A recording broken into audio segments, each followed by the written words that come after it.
Chapter 5, Birth of Hermanatar. GLN 5:1.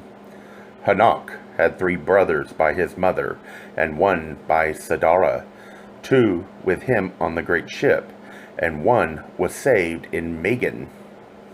Hanok ruled all the land of Bokah, and his sons Labeth and Hatana were born at Nazirah, after the great ship became fast.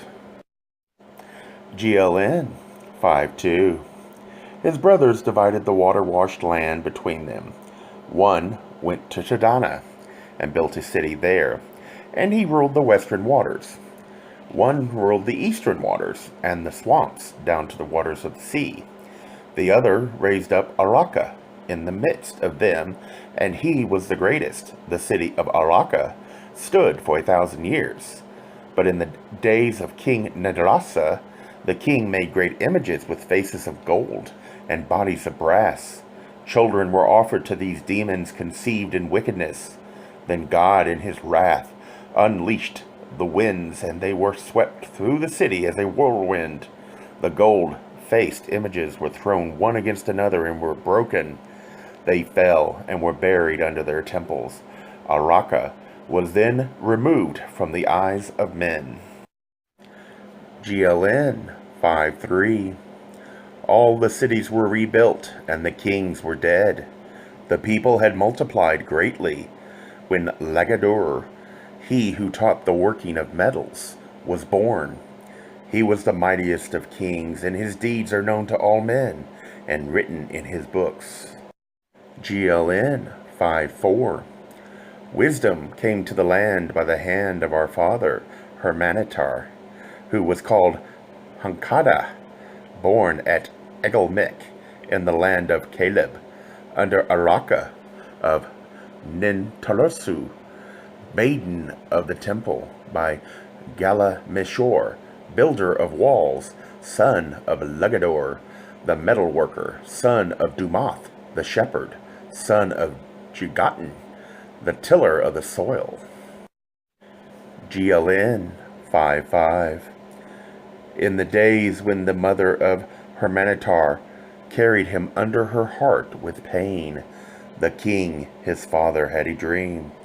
He saw a woman and knew he had just lain with her, but could not see her face clearly, for whenever he almost recognized it, the likeness changed to that of another. The woman was purifying herself over a bowl of incense, and while so doing, she made water.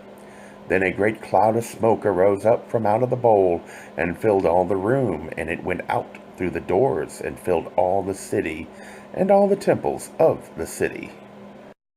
GLN 5:6. The following night the king was disturbed by the same dream. Therefore, knowing he had received an omen, upon his arising he hastened to send a messenger to the temple of the stargazers. 2 wise men came, and he told them concerning his dream, requesting that they read its meaning. Having heard the words of the king, they thereupon left, going away to consult the book of heaven to discover what was written in the future concerning such a matter. In 2 days they returned, coming in unto the king as he sat within the hall of judgment, and they bowed before him, saying, Woe unto us, your servants, for what we have to say. For thus it is written, 1 is to be born of a woman whom you have ravished, and he will be a slayer of kings, a destroyer of temples, and a contender with the gods. He is one born to be great among men, and his hand will be against you. GLN 5:7. Hearing this, the king bethought himself of the woman he had taken by force, but there were many and scattered. So he sent again for the wise men, requesting their aid, and the wise men received his words. GLN 5:8. Now the wise men knew these things were written of a son to be born to Nintursu, but they were perplexed, not knowing what to do. For she was a maiden of the temple of the 7 enlightened ones, which had been built in the days of Sasuda. If the blood of one thus born were shed, or its breast stopped within the boundaries of the land, the corn would perish within the furrow, and the blossom would fall from the trees. so that they yielded no fruit. Yet the wise men were not loath to bring down the wrath of the king upon this temple, for it was one whose God had but small estate. Yet it paid no tribute to the God of the land, nor did they desire to deceive the king in this matter, for if by perchance the deceit were uncovered, they lost their protection. GLN 5:9. The wise men therefore went before the king and spoke thus: O king, light of our lives, we, your servants, have discovered this child. Though it is yet unborn, it is to be born of a maiden bound to the temple of the seven enlightened ones.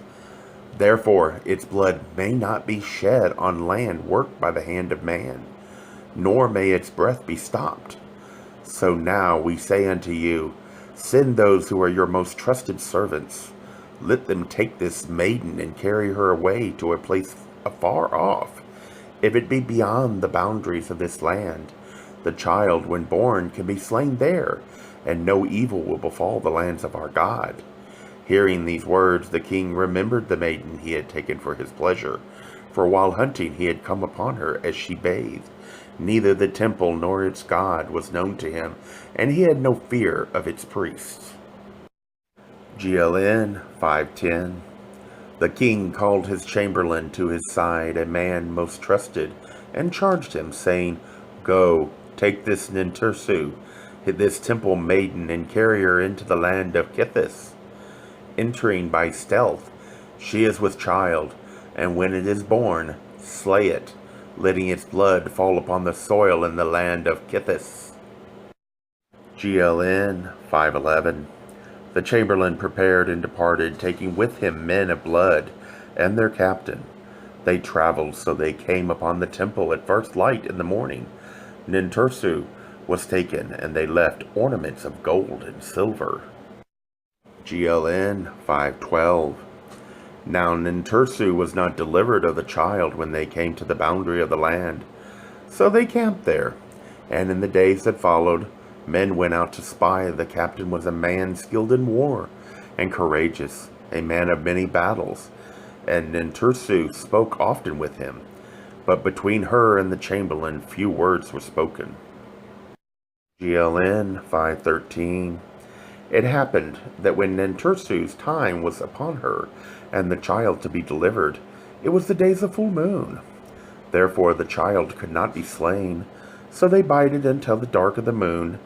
Then, when the order of things was right, the chamberlain called the captain and said, This is a task for a man of blood, and I am not such a one. Therefore you take the child and slay it over the border. 7 men will go with you, that all these may bear witness to the deed and swear to it. GLN 5:14. Now the men of blood were grim men of battles, strangers to soft beds and the gentle ways of women.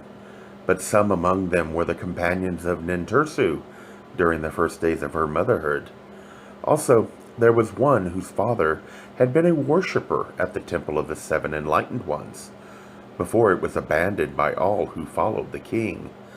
There were those who murmured, saying, This is a task for those in high places, who speak with honeyed tongues and carry concealed knives that stab in the back. This is not for fighting men. GLN 5:15. It was true this was no task for men of clashing metal.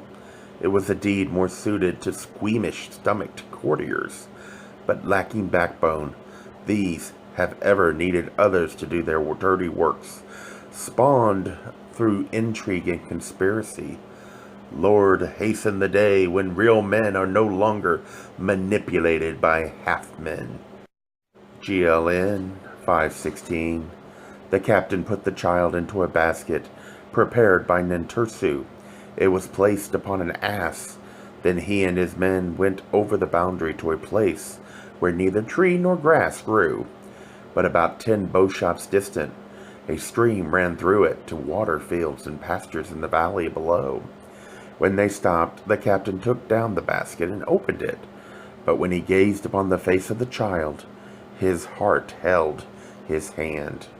He was a man of battles who slew in war, a slayer of men in combat, not a weak-kneed man of intrigue and slayer of children.